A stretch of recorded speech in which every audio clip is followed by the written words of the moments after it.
আসসালামু আলাইকুম।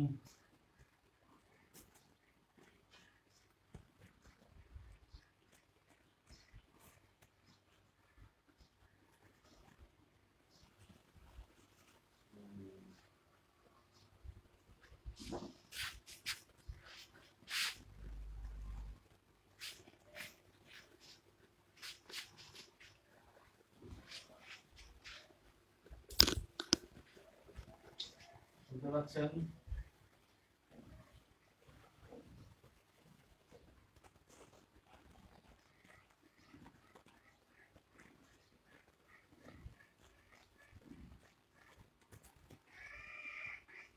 শোনা যাচ্ছে? কথা শোনা যাচ্ছে?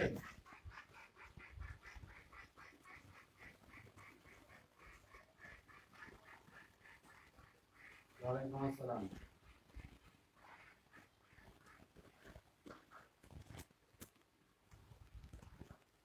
জি অনুপ, ভালো আছি। ভালো আছেন?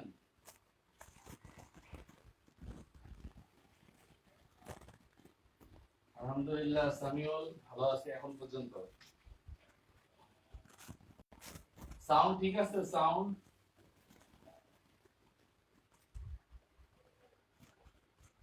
রুকাইয়া ইসলাম।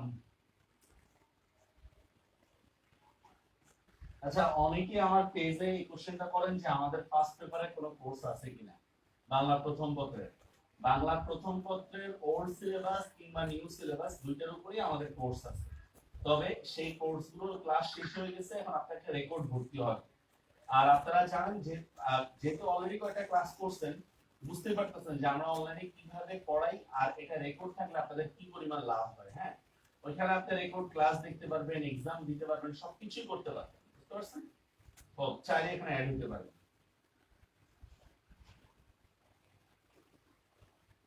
সাউন্ড কম? সবার কি সাউন্ড কম কিনা?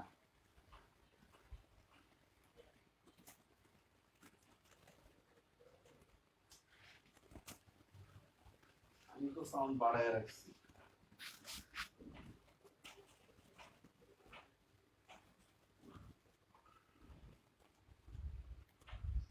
এখন সাউন্ড ঠিক আছে?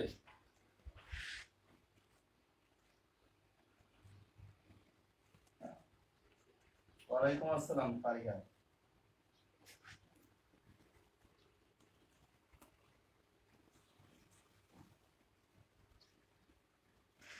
সাউন্ড নিয়ে বুঝতেছি না, আপনাদের বেসিক ঝামেলাটা কি হচ্ছে। আমাকে শুধু এটা ক্লিয়ার করেন সাউন্ড ঠিক আছে কিনা, শুনতে পাচ্ছেন কিনা।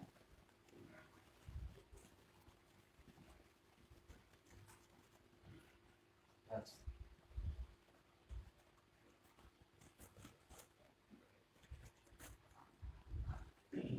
সামিউল আলম, শামীম খান, 11 জন আছেন। অন্যরা এখন অ্যাড হন নাই। আগের ক্লাস পর্যন্ত যা পড়ানো হয়েছে আপনারা কি প্র্যাকটিস করছেন? আপনাদের এরপরে আরেকটা ক্লাস হবে, তারপরে এক্সাম হবে, ফার্স্ট এক্সাম। আপনাদের এরপরে আরেকটা ক্লাসের পরে, মানে আরেকটা ক্লাসের পরে আমরা এক্সাম নিব। হ্যাঁ, রেডি থাকেন তাহলে।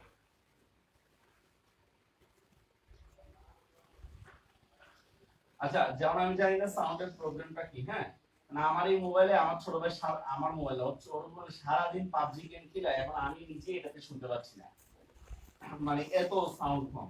আর আপনাদেরও কি এরকম কোনো প্রবলেম কি আমি জানি না মোবাইলে।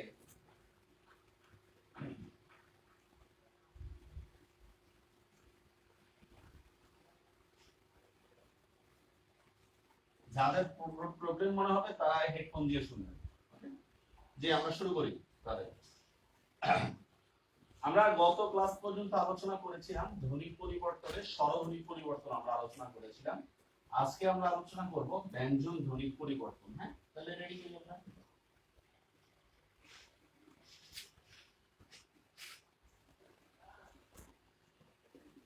ব্যঞ্জন ধ্বনি পরিবর্তন।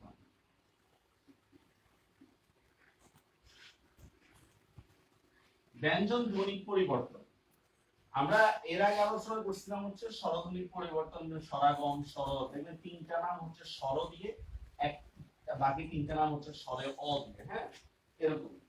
ঠিক আছে? এবার দেখি আমরা ব্যঞ্জন ধ্বনির পরিবর্তনে কি কি আছে। নাম্বার 1 হচ্ছে এটাকে বলে ব্যঞ্জন বিকৃতি, সরি ব্যঞ্জন বিকৃতি, এটা হচ্ছে প্রথম। 2 নম্বর হচ্ছে বিষমীভবন। নাম্বার 3 লেখেন অন্তর্হতি। নাম্বার 4 ব্যঞ্জন চ্যুতি। নাম্বার 5 সমীভবন। ধ্বনি বিপর্যয়।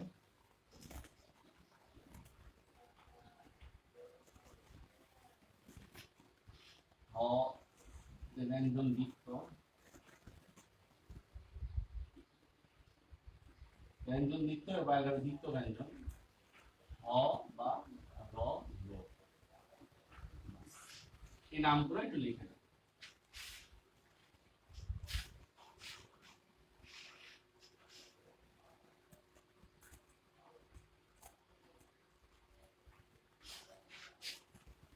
ব্যঞ্জন বিকৃতি, বিষমীভবন, অন্তর্হতি, ব্যঞ্জন চ্যুতি, সমীভবন, ধ্বনি বিপর্যয়, ব্যঞ্জন দ্বিত্ব, হল রল।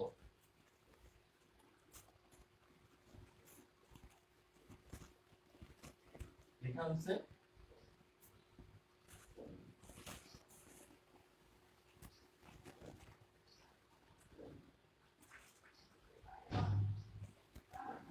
আচ্ছা, প্রশ্ন হচ্ছে আমাদের কোন শব্দের মধ্যে যদি স্বরধ্বনিও পরিবর্তন হচ্ছে, ব্যঞ্জন ধ্বনিও পরিবর্তন হচ্ছে, তাহলে আমরা কোনটাকে অ্যাকসেপ্ট করব? মানে একটা শব্দ বললাম যেখানে স্বরধ্বনিও পরিবর্তন হচ্ছে আবার ব্যঞ্জন বর্ণ পরিবর্তন হচ্ছে, তাহলে আমরা কোনটাকে, মানে এমন কোন শব্দ যেখানে স্বর পরিবর্তন হচ্ছে, ব্যঞ্জন ধ্বনি স্বর পরিবর্তন হচ্ছে, স্বর পরিবর্তন আবার ব্যঞ্জন পরিবর্তন দুইটাই যদি হয়, হ্যাঁ, এমন শব্দের মধ্যে, তাহলে আমরা কোনটাকে অ্যাকসেপ্ট করব? আমরা অ্যাকসেপ্ট করব হচ্ছে ব্যঞ্জন ধ্বনি পরিবর্তনকে অ্যাকসেপ্ট করব। একটু পরে আলোচনা করব এই বিষয়গুলো নিয়ে। কেন? আমরা জানি প্রত্যেকটা কনসোনেন্টের মধ্যে একটা ভাওয়েল আছে, ঠিক না? তার মানে প্রত্যেকটা ব্যঞ্জন ধ্বনির মধ্যে একটা স্বরধ্বনি পরিবর্তন আছে, কিন্তু প্রত্যেকটা ব্যঞ্জন ধ্বনির সাথে কিন্তু একটা স্বরধ্বনি আছে, ঠিক না? কিন্তু প্রত্যেকটা স্বরধ্বনির সাথে কিন্তু ব্যঞ্জন ধ্বনি নাই। আমার কথাটা কি বুঝতে পারছেন বিষয়টা? কি বললাম আবার, যদি এমন কোন শব্দ আমরা পাই যেখানে স্বরধ্বনিও পরিবর্তন হয়েছে আবার ব্যঞ্জন ধ্বনিও পরিবর্তন হয়েছে, তাহলে আমরা কোনটাকে অ্যাকসেপ্ট করব? অবশ্যই আমরা ব্যঞ্জন ধ্বনিটাকে অনুসারে করব। একটা एग्जांपल দিলে তাহলে বুঝবেন। কথার কথা আমি লিখলাম এরকম, মনসা একটা শব্দ লিখলাম, মনসা, এখান থেকে আমি লিখলাম মন, মনসা থেকে লিখলাম মন, হ্যাঁ মন।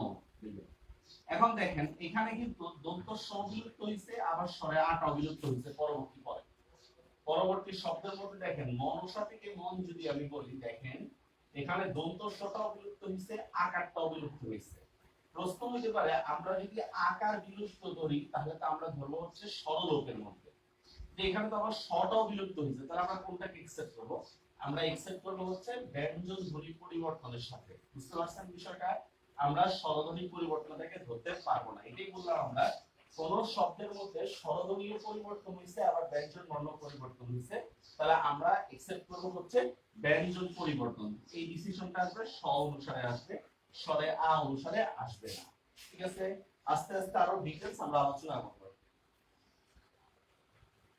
জি রেডি, একদমই সহজ এগুলো। প্রথম হচ্ছে দেখেন এটাকে বলে ব্যঞ্জন বিকৃতি। ব্যঞ্জন বিকৃতির মানে কি জানি? ব্যঞ্জন বিকৃতির মানে হচ্ছে ব্যঞ্জন ধ্বনির পরিবর্তন, ব্যঞ্জন ধ্বনির পরিবর্তন, এটাই হচ্ছে ব্যঞ্জন বিকৃতি। আচ্ছা, ব্যঞ্জন ধ্বনির পরিবর্তন বলতে আমরা কি বুঝি? খেয়াল আছে আমরা স্বরসংগতি পড়ছিলাম, খেয়াল আছে স্বরসংগতি, স্বরধ্বনির পরিবর্তন হলে স্বরসংগতি বলে। ঠিক ব্যঞ্জন ধ্বনির পরিবর্তন, পরিবর্তনে কিন্তু সংখ্যা কমে না। আপনাদের কিন্তু এটা বারবার বলেছিলাম যে আগমনের সংখ্যা বাড়ে, লোপের সংখ্যা কমে, কিন্তু পরিবর্তনে কিন্তু সংখ্যা কমে না, সংখ্যা যা আছে তাই থাকে। একটা এক্সাম্পল দিয়ে তাহলে বুঝবেন। যেমন আমি লিখলাম পানি, পানি থেকে লিখলাম হানি। এখন দেখেন পানি শব্দের মধ্যে কয়টা ব্যঞ্জন ধ্বনি আছে? দুইটা, 1 2। হানি শব্দের মধ্যে কয়টা? দুইটা, 1 2, দুইটা হইছে, দুইটা হইছে। পানি থেকে হানি বা হানি থেকে পানি, যাই বলি না কেন, দেখেন কি হচ্ছে, শুধু পটা হ হয়ে গেছে, আর কিছুই না, কিছু শুধু পটা কিন্তু হ হয়ে গেছে, মানে একটা ব্যঞ্জন ধ্বনির পরিবর্তন হয়ে গেছে। এটা কি বলা হচ্ছে? ব্যঞ্জন বিকৃতি। ঠিক আছে, আরেকটা एग्जांपल দিই। যেমন আমরা যেটাকে বলি দাঁড়ানো, নোয়াখালী ওরা বলে এটাকে খাড়ানো। এটা খাড়া, দেখছেন? দাঁড়ানো থেকে খাড়ানো। দেখেন এখানে তিনটা ব্যঞ্জন বর্ণ আছে, এখানেও কিন্তু তিনটা। পার্থক্যটা কোথায়? দর জায়গায় এখানে খ হয়ে গেছে, এটাই পার্থক্য। তার মানে আপনারা কি বুঝতে পারছেন বিষয়টা? যদি ব্যঞ্জন ধ্বনির পরিবর্তন ঘটে, মানে সংখ্যায় যদি কোনো কম বেশ না হয়, তাহলে সেটাকে আমরা বলবো হচ্ছে ব্যঞ্জন বিকৃতি। Are you clear? বুঝতে পারছেন?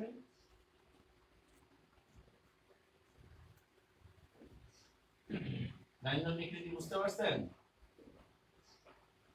যেমন দেখেন আমি লিখলাম সকলে, এর থেকে লিখলাম অকলে, সেম।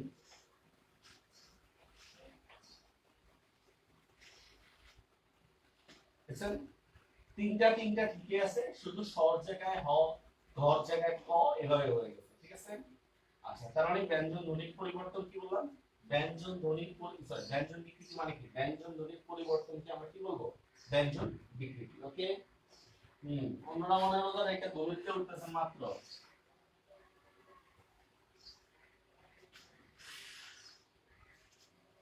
দুই নম্বর হচ্ছে দেখেন বিষমী ভবন। আচ্ছা, বিষমী ভবনটা কি? এটাও দেখেন, এটাকে আমরা কি বলছি? পরিবর্তন না? এইটাও সেম, তবে এখানে সূত্রটা হচ্ছে সমবর্ণ থেকে পরিবর্তন।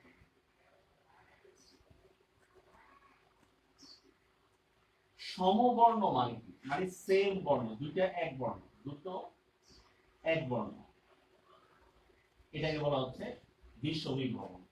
সমবর্ণ থেকে পরিবর্তন, সমবর্ণ থেকে পরিবর্তন, আমরা একটু বুঝি বিষয়টা। যেমন দেখেন আমি শব্দটা আমি লিখলাম লাল, লাল। এখন দেখেন বিষয়টা, লাল শব্দটা কিন্তু দেখেন দুইটা ল, দেখছেন? সমবর্ণ আমরা কি বলছিলাম? দুইটা একই বর্ণ বা প্রায় একই বর্ণ, এটা চয় ছয় হইতে পারে।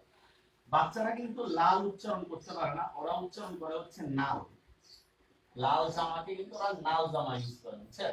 এখন দেখেন ছিল হচ্ছে দুইটা ল, হয়ে গেছে একটা ল। বুঝতে পারছেন বিষয়টা? যেমন কথার কথা আমি লিখলাম নানা, এই নানা থেকে আমি বললাম মানা, ছিল দুইটা ন, হয়ে গেছে একটা ন। বুঝা গেছে বিষয়টা? সামিউল, বইয়ের মধ্যে অনেক উদাহরণ আছে স্যার। শামীম খান, বইয়ের মধ্যে অনেক উদাহরণ আছে। শামীম, আপনারা একটা কাজ করেন না, যে বইটি নিয়ে বসেন, কি জানি বলে কত নম্বর পেজ?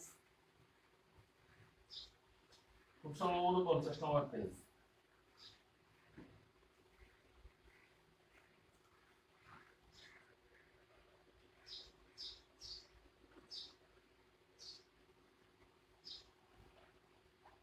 আর 43 নম্বর পেজটা নিয়ে বসেন প্লিজ। বইয়ের 43 নম্বর পেজটা বের করে রাখেন। বইয়ের 43 নম্বর পেজটা বের করে রাখেন। হ্যাঁ,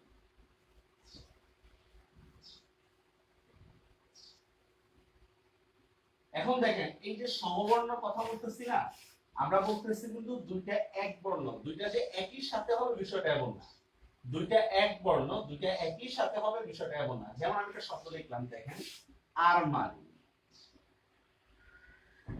আরমারি, দেখেন দুইটা র, এখান থেকে আমি বললাম দেখেন আলমারি। দেখছেন? এটাও কিন্তু বিষমী ভবনের উদাহরণ। কেন বিষমী ভবনের উদাহরণ? কারণ আমরা কি বলতেছি? দুইটা একই বর্ণ, দেখছেন না? র আর র দুইটা এক বর্ণ হয়ে গেছে, একই সেম। দেখেন আমি লিখলাম মরমর, এর থেকে আমি লিখলাম মার্বেল।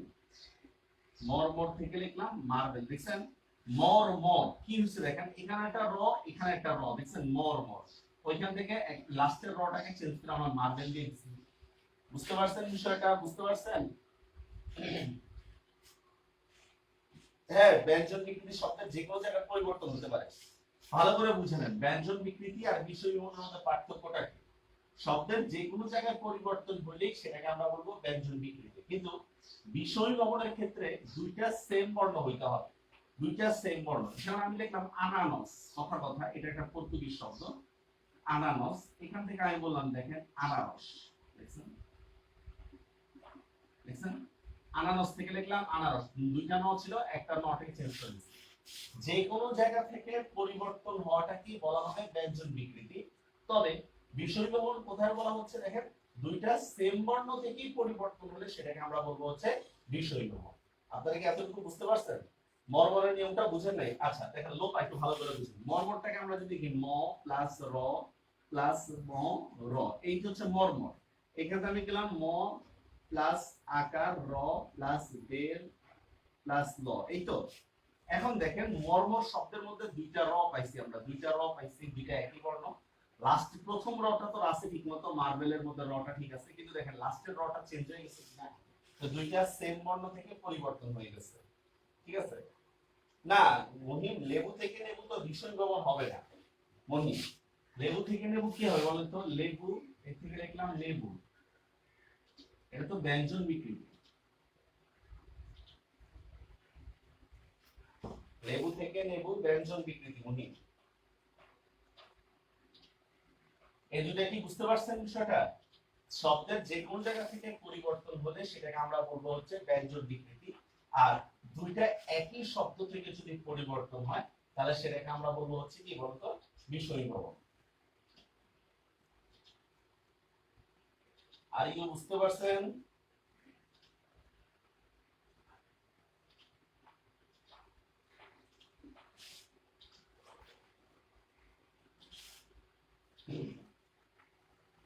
বুঝে ফেললাম।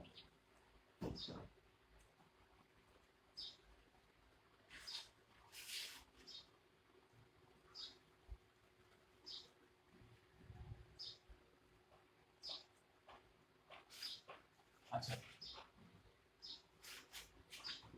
স্যার কোন বইতে কি দেখছেন সেটা আসলে বলে লাভ নেই, হয়তো ওটা টাইপিং মিস্টেক। হ্যাঁ, আমার বইতে টাইপিং মিস্টেক বহুত আছে। অন্তর্বর্তী দেখেন ব্যঞ্জন বর্ণের বিলুপ্তি,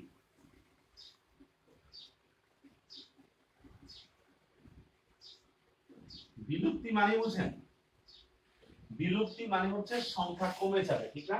এটাকেই তো আমরা বলি বিলুপ্তি। ব্যঞ্জন বর্ণের বিলুপ্তি কি বলা হয়? অন্তর্বর্তী। একটু ভালো করে বুঝে নিন, সহজ एग्जांपल দিয়ে আমরা লিখতেছি। যেমন আমি লিখলাম দেখেন ফাল্গুন, ফাল্গুন দেখেন এখানে মোট চারটা বর্ণ আছে, ফ ল গ ন, চারটা কিন্তু বর্ণ আছে। আর এখান থেকে আমি লিখলাম ফাগুন, দেখছেন দেখেন লটা কিন্তু বিলুপ্ত হয়ে গেছে। বুঝা গেছে বিষয়টা? ফাল্গুন শব্দের মধ্যে দেখেন চারটা বর্ণ আছে, অথচ ফাগুন শব্দের মধ্যে কিন্তু লটা নাই, তাহলে একটা বর্ণ বিলুপ্ত হচ্ছে না? এরপর দেখেন সেম, আচ্ছা ব্লার হয়ে গেছে,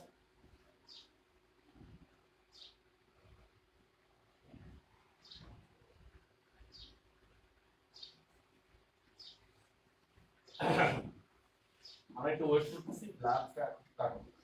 হ্যাঁ আমি দেখতেছি।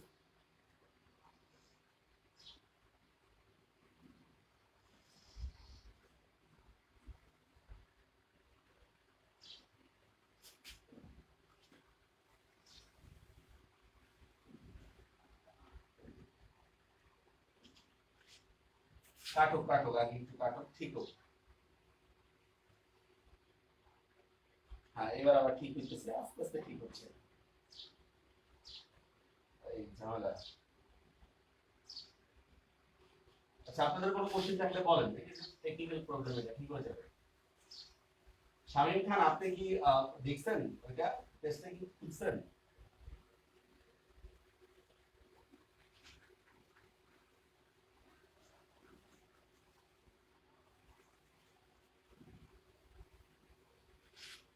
আচ্ছা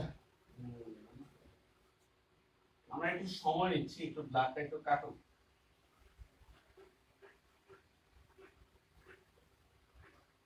এই পর্যন্ত যে দুইটা বুঝাইছে ওই দুইটা বুঝতে পারছেন তো? যে দুইটা বোঝানো হয়েছে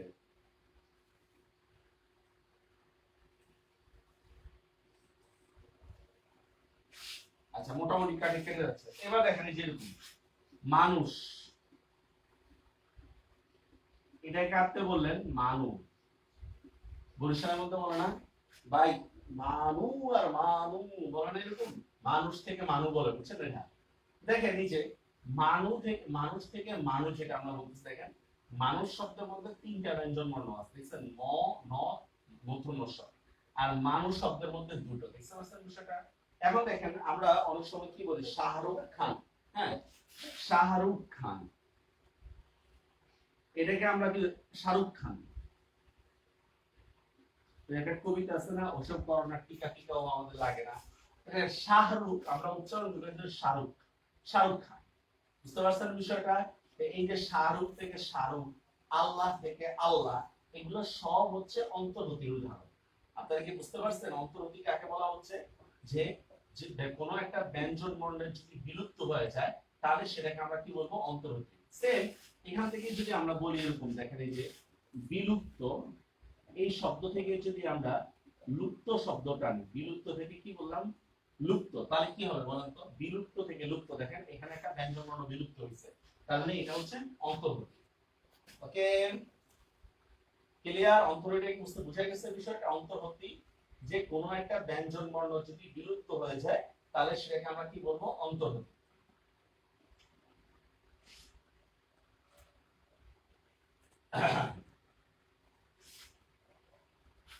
বুঝে ফেললাম?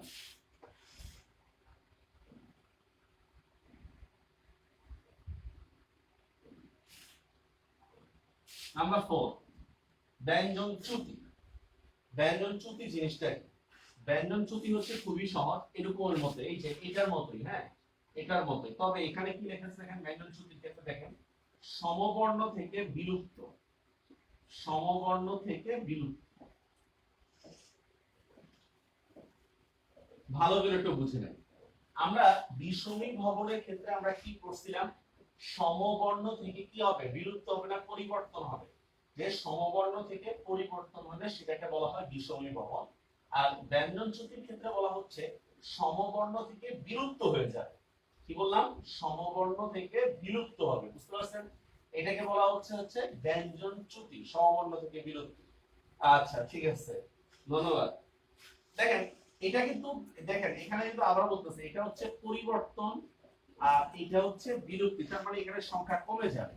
যেমন দেখেন আমি শব্দটা লিখলাম বউ দিদি, বউ দিদি। এখন এটাকে কিন্তু আমরা বলি কিন্তু বৌদি, দেখছেন? এই দেখেন দুইটা দ ছিল না, একটা দ কে আমরা কেটে দিচ্ছি, আমরা কিন্তু ব্যবহার করি কিন্তু এইভাবে। যেমন আপনার লিখলাম দেখেন বড় দাদা, এটাকে আমরা কি বলি বলেন তো? বড়দা। বুঝছেন? বড় দাদা, এটাকে আমরা কি বলি? বড়দা। সেম দেখেন এই যে মেঝো দিদি, এটা আমরা কি বলি বলতো? মেজদি, সরি মেজদি। এই দেখেন আমার কথাটা কি বুঝতে পারছেন? দেখেন এখানে দিদি দুইটা দ ছিল, আমরা একটা দ কে বিলুপ্ত করে দিচ্ছি। প্রত্যেকটা एग्जांपलের মধ্যে দেখেন দুটো দ ছিল, একটা দ কে আমরা বিলুপ্ত করে দিচ্ছি। এটাই হচ্ছে ব্যঞ্জন চ্যুতি। ব্যঞ্জন চ্যুতি, ব্যঞ্জন চ্যুতিটা কি বুঝতে পারছেন বিষয়টা? সমবর্ণ থেকে যদি আপনি একটা বিলুপ্ত করে দেন তাহলে সেটাকে আমরা বলবো হচ্ছে ব্যঞ্জন চ্যুতি।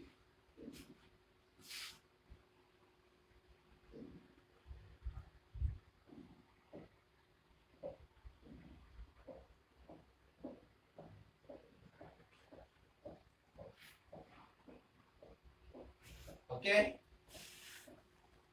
এখন যদি আপনারা এরকম একটা শব্দ দেখেন সকাল,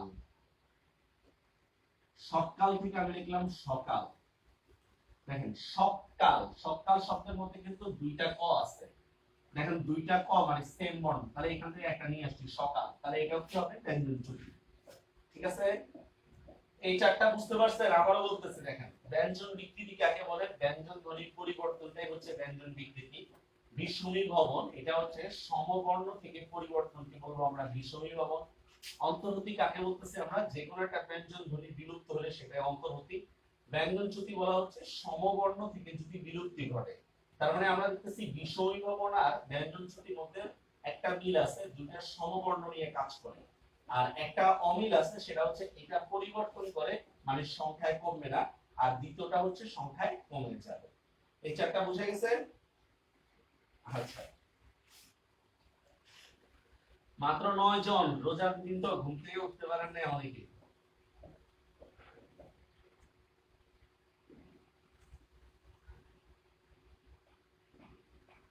আপনারা ক্লাস কইরা হাঁপায়া যান, আমরা ক্লাস করায় কি অবস্থা হয় চিন্তা করেন। আচ্ছা, নোটিশ দিয়ে রাখতেছি আপনাদেরকে, আপনারা অনেকেই জানতে চেয়েছেন বিষয়টা। মে মাসের 20 তারিখের পর ইনশাআল্লাহ আমাদের জেনারেল নলেজের ব্যাচ নেওয়া হবে। মের 20 তারিখের পর, মানে মানে রোজার পরে, ঈদের পরে আমরা জেনারেল নলেজের ব্যাচ শুরু করব। আমরা একদম ভার্সিটি বিসিএস সবার জন্য কোর্সটা সবাই করে রাখতে পারলে ভালো, কারণ হচ্ছে পড়ায় থাকলে পড়তেছেন তো। দেখেন এটা কিন্তু আপনার এইচএসসি সিলেবাসে নেই, কিন্তু আপনি কিন্তু এইচএসসি সিলেবাসে না থাকলে কিন্তু পড়াটা কিন্তু বুঝতেছেন, আপনার জন্য কিন্তু কাজে রাখতেছে। সামনে এটা নিয়ে যদি কেউ ভয় দেখে, আপনার কিন্তু সেই ভয়টা থাকবে না, যে না আমি তো এটা পড়ে বুঝছিলাম। আর বই যেহেতু আছে আপনাদের কাছে, পড়া যেহেতু আছে আপনাদের কাছে, যদি পারেন জেনারেল নলেজ কোর্সটা করে রাখবেন। বিশেষ করে আর্টসের স্টুডেন্টদের করে রাখাটা খুবই গুরুত্বপূর্ণ। তাহলে আপনারা যে কোনো পরীক্ষার জন্যই আপনারা নিজেদেরকে মানে পারফেক্ট মনে করতে পারবেন, ঠিক আছে, যদি সময় কুলায় আপনাদের। ওনারা করে দেখেন। আচ্ছা, এবার হচ্ছে দেখেন সমীভবন। আমরা ব্যঞ্জন বিষয়ভবনের সূত্রটা আমরা কি পড়ছি? বিষয়ভবনের সূত্রটা আমরা পড়ছি হচ্ছে 1 = 2, ঠিক না? এরকম 1 = 2 মানে হচ্ছে দুইটা সমবর্ণ, এটাকে কি করে ফেলছি আমরা? ভিন্ন বর্ণ করে ফেলছি, তাই তো? সমবর্ণকে আমরা ভিন্ন বর্ণ করে ফেলছি। বিষয়ভবন মানে হচ্ছে, আমি লিখে দিচ্ছি দেখেন, দুটো ভিন্ন ধ্বনিকে এক করে ফেলা।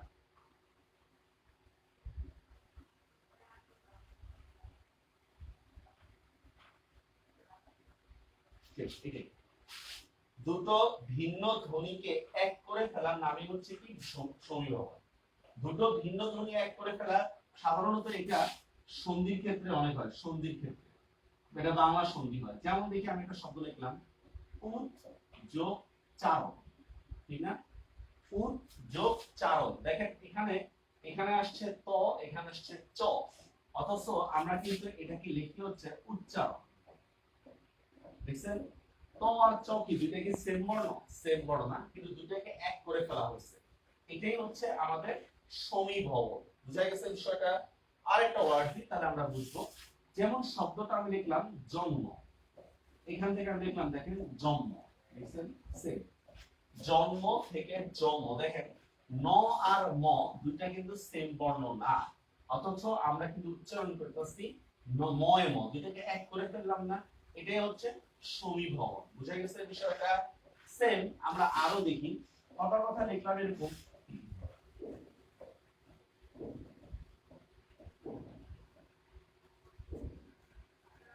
যত প্লাস দিন, সন্ধি বিচ্ছেদে যত দিন বলে না আমরা, দেখছেন? এটাও কিন্তু সমীভবনের উদাহরণ। এখন আমি যেটা হাইলাইট করতে দিচ্ছি সেটা হচ্ছে, আপনাদের বইয়ের মধ্যে একটা ভুল আছে 9 10 এর আগের বইটার মধ্যে। ওইখানে উদ যোগ মেষ, আমরা বলি না উন্মেষ, ভুলবশত ওটাকে সমীভবনের উদাহরণ দেওয়া হয়েছে। ভুলবশত উদ যোগ মেষ উন্মেষকে সমীভবনের উদাহরণ দেওয়া হয়েছে, এটা ভুল। আসলে এটা হবে হচ্ছে ব্যঞ্জন বিকৃতি। ব্যঞ্জন বিকৃতি কেন? দেখেন আমি একটু ভালো করে বুঝাই। দেখেন এখানে হচ্ছে ত, এখানে হচ্ছে ম, ত আর ম কি দুটো একরকম? একরকম না। কিন্তু দেখেন এখানে কি হচ্ছে ন আর ম, ন আর ম কি দুটো একরকম? একরকম না। আমরা কি বলছি? দুইটা ভিন্ন ধ্বনিকে এক করে ফেলো। এক করে ফেলার মিনিং হচ্ছে হয় দুইটা ভিন্ন ধ্বনি একই থাকবে, অথবা চয় ছ, তয় থ, টয় ঠ, মানে পাশাপাশি হবে। আর যদি আমি উদ যোগ মেষকে যদি উন্মেষ বলতাম, উন্মেষ, তাহলে সেটা কি হতো? সমীভবন হতো, ঠিক আছে? উদ যোগ মেষ উন্মেষ। সংজ্ঞাগুলো মুখস্থ করতে হবে কিনা? না, মুখস্থ করা জরুরি না, তোমরা অ্যাপ্লাই করাটা হচ্ছে জরুরি। অ্যাপ্লাই করাটা জরুরি। তা আবারও বলতেছি, দেখেন 19 এর ওল্ড বইয়ের মধ্যে উন্মেষ শব্দটাকে দেওয়া হয়েছে, সমীভবনের আন্ডারে, এটা আসলে সমীভবন হবে না, এটা হবে হচ্ছে আপনার ব্যঞ্জন বিকৃতির আন্ডারে পড়বে, ঠিক আছে। কিন্তু আমরা যদি উদ্যোগ মেষ উন্মেষ বলি তাহলে সেটা পড়বে হচ্ছে সমীভবনের আন্ডারে পড়বে, ঠিক আছে। এখন দেখেন সেম এরকম উদ্যোগ নয়ন, এটাকে আমরা কি লিখতেছি বলেন তো, উন্নয়ন, তাহলে এটাও কি হবে সমীভবনের আন্ডারে, ঠিক আছে। বুঝা গেছে বিষয়টা, বুঝা গেছে বিষয়টা। দুইটা ভিন্ন ধ্বনিকে যদি আমরা এক করে ফেলি তাহলে সেটাকে আমরা কি বলবো, সমীভবন। এবার দেখেন চিটাগাং ভাষায় দেখেন এরকম বড় দা, এটাকে চিটাগাং আমরা কি বলে বদ্দা, দেখছেন, এটাও কিন্তু সমীভবন। কেন সমীভবন বড়দা থেকে বদ্দা, দেখেন দ শূন্য র দ দুইটা ছিল আলাদা, দুইটাকে এক করে ফেলছি দয় দ দিয়ে 100% সমীভবনের মধ্যে সমতা না কোনো বিষয় থাকবে না, এর সমতার কোনো বিষয় নাই এখানে, দুইটাকে এক করে ফেললেই হয়ে যায়। আর সমতা থাকে অনুপাত, সমতাও থাকে। আচ্ছা ক্লিয়ার এতটুকু। এই সমীভবনটা আবার 4 প্রকার, আপনারা একটু বই থেকে দেখে নেবেন, যেহেতু আমরা গত ক্লাসে প্রগত, পরাগত, মধ্য, অনন্য আমরা আলোচনা করছি, ঠিক আছে। এখানে এখানে হচ্ছে এই 4 প্রকারটিকে আমি লিখে দিচ্ছি, এই 4 প্রকার লিখে দিচ্ছি আপনাদেরকে, প্রগত, পরাগত, ঠিক আছে, অনন্য, 3 প্রকার, 4 প্রকার। প্রগত মানে কি, প্রথম অংশটা মিল থাকবে, এই তো প্রগত, প্রথম অংশটা মিল থাকবে। এবার দেখি আমরা প্রগতের উদাহরণ, দেখেন উৎ যোগ চারণ, জন যোগ ম, এখানে দেখেন কোন জিনিসটা মিল আছে, প্রথম অংশটা জন্ম, আমরা দেখতেছি কি দেখেন জন্মের মধ্যে নটা, প্রথম অংশটা চেঞ্জ হয়ে গেছে, তার মানে এটা পরাগত। প্রগত মানে হচ্ছে প্রথম অংশটা ঠিক থাকবে, বুঝতে পারছেন বিষয়টা। প্রগত মানে হচ্ছে প্রথম অংশটা ঠিক থাকবে, আপনারা বইতে দেখেন, বইতে বিস্তারিত আছে সবকিছু। এই দেখেন এই যে বড়দা, দেখেন ইয়া তোমার বড়দা 1 2 3 তিনটা, বড়দা 1 2 3 দুইটা দলকে দুইটা ভ্যারিয়েশন বর্ণ দুটোই হয়ে যাবে। বইয়ের মধ্যে দেখেন সমীভবনের উদাহরণগুলো দেখেন, প্রগত, পরাগত, অনন্য, দেখেন প্লিজ।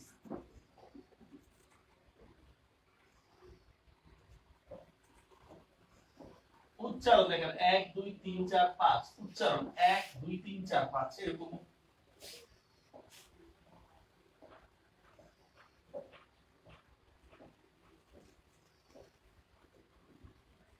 দেখছেন বই থেকে দেখতেছেন।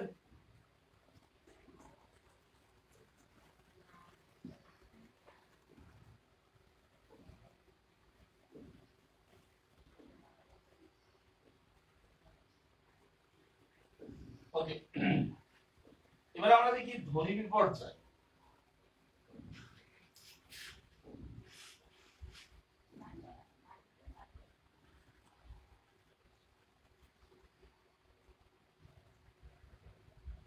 ধ্বনি বিপর্যয়, ধ্বনি বিপর্যয় মানে হচ্ছে স্থান পরিবর্তন, বা এটার আরেকটা নাম হচ্ছে জানেন, এটার আরেকটা নাম হচ্ছে বর্ণ বিপর্যয়। স্থান পরিবর্তন, এটাকে বলা হচ্ছে ধ্বনি বিপর্যয়, স্থান পরিবর্তন। একটু আমরা ভালো করে বুঝে নিই ধ্বনি বিপর্যয়টা স্থান পরিবর্তন হয় কিভাবে। ফর এক্সাম্পল দেখেন আমি শব্দটা লিখলাম হচ্ছে রিকশা, এর থেকে আমি লিখলাম রিস্কা। একটু এটা বোঝার জন্য দিচ্ছি আপনাদেরকে, জাস্ট দেখেন রিকশা শব্দের মধ্যে আমরা দেখতেছি হচ্ছে 3টা ব্যঞ্জন বর্ণ আছে, রিস্কা শব্দের মধ্যে 3টা আছে। পার্থক্যটা কি দেখেন, এখানে স ছিল লাস্টে, অথচ স চলে আসছে মাঝখানে, এখানে ক ছিল মাঝে, অথচ ক চলে আসছে লাস্টে। এরকম ভাবে স্থান পরিবর্তনটা, স্থান পরিবর্তনটা কি কি বলা হয় আপনারা ধরিল। আচ্ছা অনন্য সমীভবনটা বুঝেন নাই, মানে সত্য থেকে সত্য আমি দেখাচ্ছি, বুঝাচ্ছি।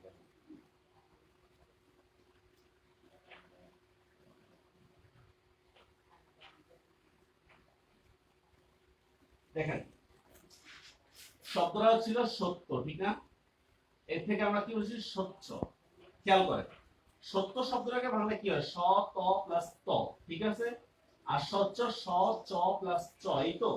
এখন দেখেন অনন্য মানে কি, কোনো অংশে মিল থাকবে না। দেখেন সত্য এখানে তো আছে, ত তো নাই, চ হয়ে গেছে, তাহলে মিল নাই। এখানে পরের অংশে ত আছে, মিল নাই, এখানে চ হয়ে গেছে, মানে অনন্য মানে হচ্ছে কোনো অংশে মিল থাকবে না। যে দুইটা অংশ আছে, দুইটার অংশের কোনোটারই শেষের ক্রিয়াটা মিল থাকবে না। এটা হচ্ছে অনন্য। দেখেন সত্যর মধ্যে সত্য স্বচ্ছ এভাবে দিলে একটা কথা ছিল। দেখেন এখানে কিন্তু চর কোনো অস্তিত্বই নেই, দুইটাই হচ্ছে তর উচ্চারণ, আর এখানে দেখেন দুইটাই চ নিয়ে আসছে, বুঝছেন? এটাই হচ্ছে অনন্য। আচ্ছা স্থান করি। এখন দেখেন একটা কনফিউজড একটা কোশ্চেন, সেটা হচ্ছে বক্স, এর থেকে আমি লিখলাম বক্স, আছে না সিকান্দার বক্স। আপনারা অনেকেই যদি এগুলা ঠিক মতো না পড়েন তাহলে এটাকে আপনারা ধ্বনি বিপর্যয়ের উদাহরণ দিবেন। বক্স থেকে বক্স, এটা হচ্ছে ধ্বনি বিপর্যয়ের উদাহরণ না, এটা আসলে ধ্বনি বিপর্যয়ের উদাহরণ না, এটা হচ্ছে মূলত অন্তঃস্বরাগমের উদাহরণ। অন্তঃস্বরাগম কেন একটু ভালো করে একটু বুঝে নিই আমরা, অন্তঃস্বরাগম উদাহরণ কেন। আমি যদি লিখলাম বক্স থেকে লিখলাম বস, যদি লিখতাম তাহলে কি হতো, এটা ধ্বনি বিপর্যয়। কারণ ধ্বনি বিপর্যয় কাকে বলে? স্থান পরিবর্তন। দেখেন বক্স শব্দের মধ্যে ব আগে আছে, ক আগে, ক মধ্যে আছে, স আছে, স মধ্যে আছে, ঠিক আছে? তার মানে যা থাকার তাই আছে, শুধু পার্থক্যটা হচ্ছে বক্স এখানের মধ্যে সর সাথে কোনো ওকার টোকার কিছু নেই, আর এখানে সর মধ্যে একটা ওকার আছে, এটা হচ্ছে অন্তঃস্বরাগম। ধ্বনি বিপর্যয় বলা হয় হচ্ছে কাকে বলেন তো? যেটার মধ্যে কি হয়, আকপিচ হয়, পরিবর্তন হয়, ঠিক আছে? কথার কথা আমি জাস্ট একটু বুঝানোর জন্য আমি দিচ্ছি। আমি বললাম দেখেন দরজা, এর থেকে আমি লিখলাম জর্দা। এটা যদিও ধ্বনি পরিবর্তনের উদাহরণ নয়, কিন্তু আমি বলতেছি আপনি দেখেন দরজা, দেখেন দেখেন স্থান পরিবর্তন হচ্ছে কিনা। দরজা পরে এসে বলছে, রটা মাঝখানে দিকে আছে, জটা লাস্টে চলে আসছে। বুঝতে পারছেন বিষয়টা? বুঝতে পারছেন বিষয়টা? এরকম। আর আপনাদেরকে एग्जांपल ওই যে রিকশা থেকে রিস্কা, বাক্স থেকে বাস্ক, এগুলাই শেখানো হয়। তো পরীক্ষায় আসলে হচ্ছে এই টাইপের एग्जांपल গুলো, যেগুলো দেখে আপনারা আসলে মনে, যেমন ঘন্টা থেকে ঘটনা, এটা কিন্তু ধ্বনি বিপর্যয়ের উদাহরণ। ওকে, জি যে 12 জন আছেন একটু মাঝে মধ্যে মুহা করেন, মুহা করেন।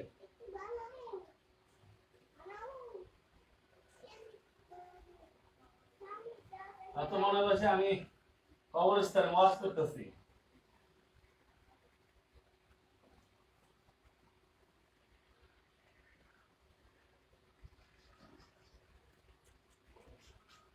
ধ্বনি বিপর্যয়টা বুঝতে পারছেন? এটা আরেকটা হচ্ছে স্থান পরিবর্তন। স্থান পরিবর্তন, যেমন দেখেন গ্রামের মধ্যে এরকম বলে, কিন্তু আমরা যেটা বলি আমানত, এটাকে বলা হয় আনামত। আল্লাহর কাছে আনামত, দেখবেন আমানত বলা হচ্ছে আনামত। তাহলে দেখেন মর জায়গায় ন চলে আসতেছে, ঠিক আছে? মর জায়গায় ন চলে, এটা হচ্ছে কি, এটা হচ্ছে ধ্বনি বিপর্যয়। কিন্তু আমি যদি এইভাবে বলি, দেখেন আনামতকে যদি লিখি হচ্ছে আলামত, তাহলে কিন্তু এটা ব্যঞ্জন বিকৃতি উদাহরণ। কারণ দেখেন এখানে একটা ল আসছে, এখানে কোনো ল নাই, নর পরিবর্তে ল চলে আসছে। ওকে, আচ্ছা এবার হচ্ছে ব্যঞ্জন দ্বিত্ব।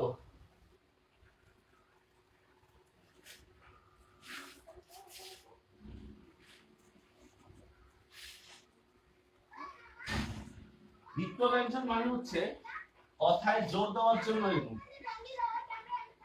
কথায় জোর দেওয়ার জন্য, কথায় জোর দেওয়ার জন্য দ্বিত্ব উচ্চারণ। কথায় জোর দেওয়ার জন্য দ্বিত্ব উচ্চারণ করা। যেমন দেখেন আমরা তাবলীগের মধ্যে বলে সবাই, এটা বলে দেখেন আমরা সবাই বসবেন, বলে না? কবর, এটা বলে না কবর ছিল এমন, দেখছেন? শব্দটা কিন্তু আসলে সবাই, কিন্তু আমরা উচ্চারণ করতেছি কি সবাই। সেম শব্দ হচ্ছে কবর, আমরা বলতেছি কব্বর। যেমন বুঝা গেছে বিষয়টা? সকলে, হক্কলে বলি না আমরা, সকলে। এগুলা হচ্ছে ব্যঞ্জন দ্বিত্ব, মানে কোথায় কথায় জোর দেওয়ার জন্য, আমরা তাসদিদে উচ্চারণ করি না আরবিতে, এই টাইপের কথায় জোর দেওয়ার জন্য এগুলা উচ্চারণ করা হয়। বুঝতে পারছেন বিষয়টা? এটা হলো ব্যঞ্জন দ্বিত্ব।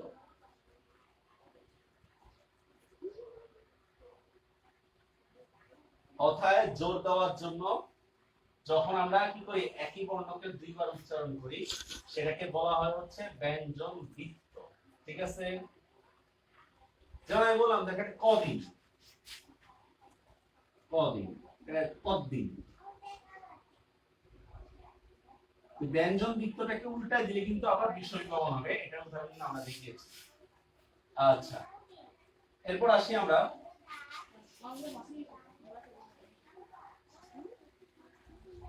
হল ও প্রলব, হ্যাঁ একটু ভালো করে বুঝে নিন। হল ও প্রলব এইটা ওয়ান কাইন্ড অফ অন্তর্ভুক্তির প্রকার। একটা হচ্ছে অন্তর্ভুক্তির প্রকার, একটা হচ্ছে সমীকরণের প্রকার। হ্যাঁ, হল ও প্রলব, ঠিক আছে। এখন অপশনের মধ্যে যদি অন্তর্ভুক্তিও থাকে এবং হল দুইটাই থাকে, তাহলে স্পেসিফিক্যালি আমরা হলটাকে উদাহরণ দেব। আবারও বলতেছি, অপশনে যদি দুইটাই থাকে, হলও থাকে অন্তর্ভুক্তিও থাকে, তাহলে আমরা স্পেসিফিক্যালি বোঝানোর জন্য হলটাকে দেখাবো। একটু ভালো করে বুঝে নিন। যেমন দেখেন এই যে আমি লিখলাম শাহরুখ, শাহরুখ খান, ওই যে চাওয়া বাংলা একটা, এর থেকে আমি বললাম শাহরুখ, দেখছেন শাহরুখ থেকে শাহরুখ। এখন অপশনে যদি দেখেন অন্তর্ভুক্তি মানে কি, ব্যঞ্জন বর্ণের বিলুপ্তি না, অন্তর্ভুক্তির মানে হচ্ছে ব্যঞ্জন বর্ণের বিলুপ্তি। এরপর দেখেন পুরোহিত, এটা আমরা বলতেছি পুরুষ, দেখছেন তো কি বললাম, দেখেন কি বিলুপ্ত হচ্ছে, হটা বিলুপ্ত হচ্ছে। আবারও বলতেছি, অপশনে যদি কি থাকে মানে হল, মানে অপশনে যদি অন্তর্ভুক্তি এবং হল দুইটাই থাকে, তাহলে আমরা স্পেসিফিক্যালি বোঝানোর জন্য হলটাকে অ্যানসার করব। বুঝতে পারছেন বিষয়টা?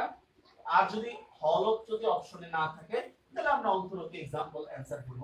হলক মানে কি, ব্যঞ্জন বর্ণ থেকে হ ধ্বনি বিলুপ্ত হওয়া, ঠিক আছে, এটাই হচ্ছে হলক।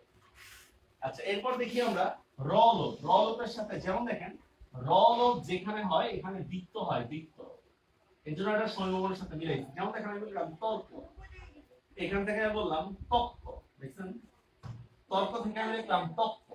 তারপর দেখেন এই যে কর্তা, আপনারা গোপাল ভাঁড় কার্টুনগুলোর মধ্যে দেখবেন কর্তা, দেখছেন কর্তা থেকে আমি লিখলাম কর্তা, ঠিক আছে। তো এরকম কর্তব্য বা ধর্ম, দেখেন এখানে আমরা কি বলি, ধম্ম বলি না আমরা, ধম্ম কম্ম, ঠিক আছে। তার মানে কি বললাম দেখেন, আচ্ছা ব্লার হয়ে গেছে।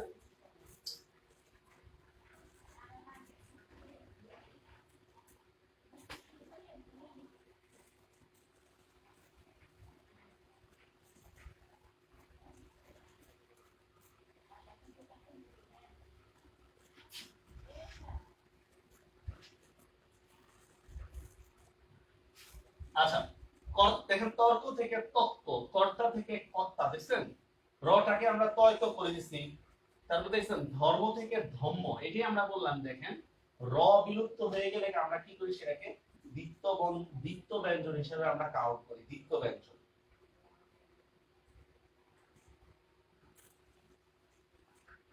শেষ, ব্যঞ্জন বর্ণের বিলুপ্ত, ব্যঞ্জন ধ্বনি পরিবর্তন শেষ।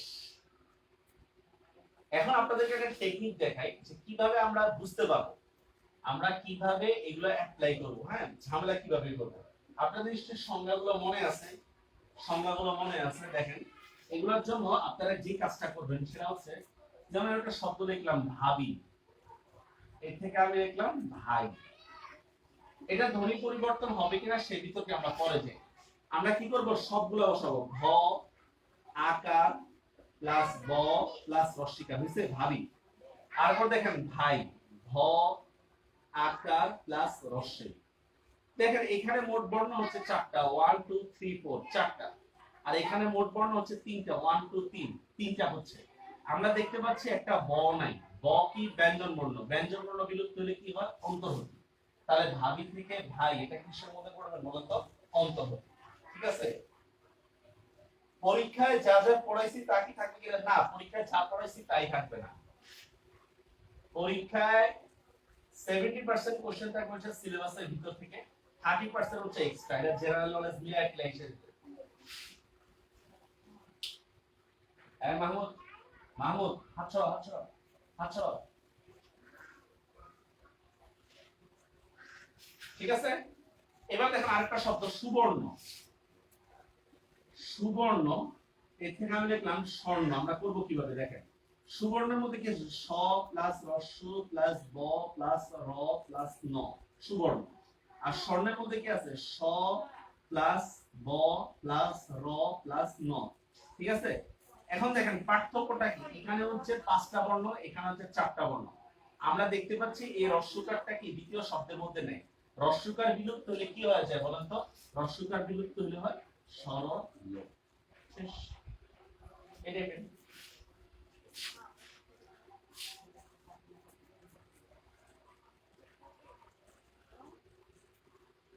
কি সিলেবাস দিব বুঝি নাই।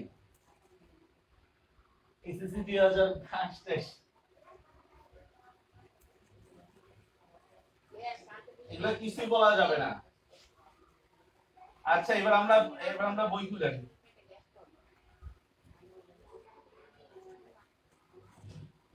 বই খুলেন,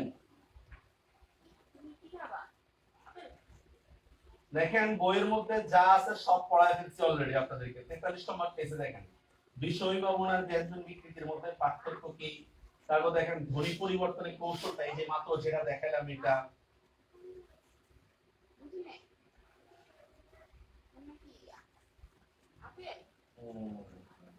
ফিনায়ন ফিনায়ন এটা এখন পড়তে পারতে পারেন, এটা পরে আর পরের বিষয়। হ্যাঁ, ফিনায়ন ফিনায়ন। ওকে, আপনাদের কোনো কোশ্চেন থাকলে বলেন, বই থেকে দেখে নেবেন।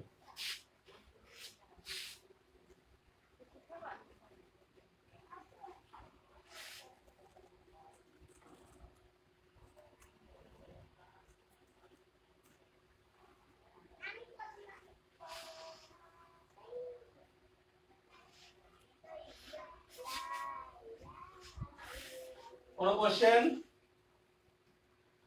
মাত্র 8 জন আছেন। যদিও রোজা রেখে ক্লাস করাটা অনেক কষ্ট করা, অনেক এনার্জি লস হয়, অনেক এনার্জি লস হয়।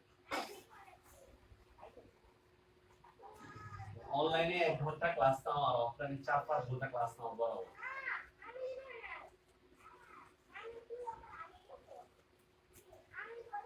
হ্যাঁ, যে টপিকগুলো পড়াচ্ছি সেটা থেকেই কোশ্চেন থাকবে, তবে থাকবে হচ্ছে 70% কোশ্চেন থাকবে, 70%।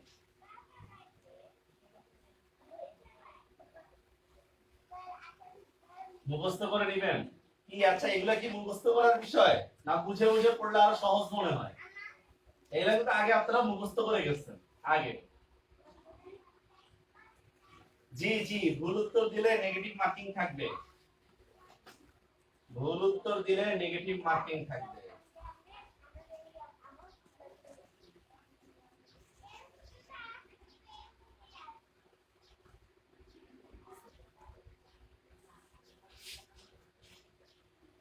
বুঝে বুঝে পড়েন, কষ্ট করে মুখস্থ করেন না। হ্যাঁ, বুঝে বুঝে পড়লে পড়ায় বরকত হয়, আমরাও পড়ায় আনন্দ পাই। আর মুখস্থ করলে তো আসলে অনেক ক্রিয়েটিভিটির কিছু নাই, মুখস্থ করার ইচ্ছা মতো। আর বাংলা ব্যাকরণ বিষয়টা এমন, নিজে নিজে পড়লে ওরকম ভাবে আসলে এক্সপার্ট হওয়াটা খুব মুশকিল হয়ে যাবে। হতে পারবেন যদি ওরকম ভাবে সময় দেন, এই জন্য এক্সপার্টের পরামর্শ নেওয়া হবে। এবার মনে থাকবে। আচ্ছা আচ্ছা, এক্সামের ডেট জানানো হবে, এই ব্যাপারে কোনো টেনশন নাই। সবাই ভালো থাকবেন, রমজানে বিশ্রাম নেবেন, ঠিক আছে? আমার জন্য দোয়া করবেন। আল্লাহ হাফেজ।